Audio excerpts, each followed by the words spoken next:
3 attaques de chiens en pleine rue, près de Saintes, à Saint-Georges-des-Coteaux, en Charente-Maritime. 2 molosses en liberté s'en sont pris à des riverains. Une joggeuse, notamment, a été gravement mordue. Les chiens des staff terriers n'avaient pas été déclarés par leur propriétaire et s'étaient échappés. Eugénie Meyer, Tiffen Pfeiffer. C'est ici, dans cette rue du hameau des Vacherons, que l'agression a eu lieu lundi.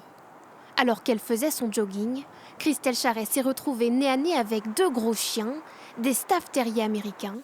En quelques secondes, ils se jettent sur la mère de famille, toujours profondément choquée. Ils m'ont chargée, donc ils ont commencé à m'attaquer les jambes, les chaussures. Et petit à petit, c'est monté partout. Ils m'ont mordu, attaqué partout sur l'ensemble des jambes, des cuisses. J'ai hurlé. En attendant quelqu'un, en espérant que quelqu'un m'entende et vienne m'aider. C'est grâce à un voisin que la banquière a pu se mettre à l'abri.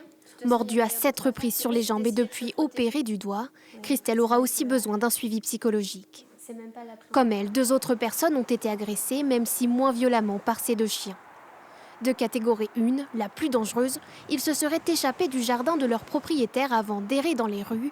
Dans la commune, c'est le choc. Les chiens n'étaient pas déclarés, donc en fait on n'avait pas connaissance de ces chiens sur le territoire.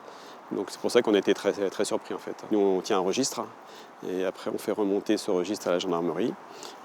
Et après effectivement c'est les propriétaires qui détiennent et qui déclarent ces chiens qui sont censés faire apporter le suivi, notamment des examens comportementaux. Car accueillir ce type de chien chez soi, ce n'est pas anodin. Un suivi important doit être mis en place. Ces chiens type chien d'attaque doivent répondre à pas mal de normes. Et ils sont obligés d'avoir une formation pour les chiens, donc voilà, pour une analyse du comportement. Les propriétaires doivent aussi avoir une formation pour savoir tenir et encadrer ce type de chien.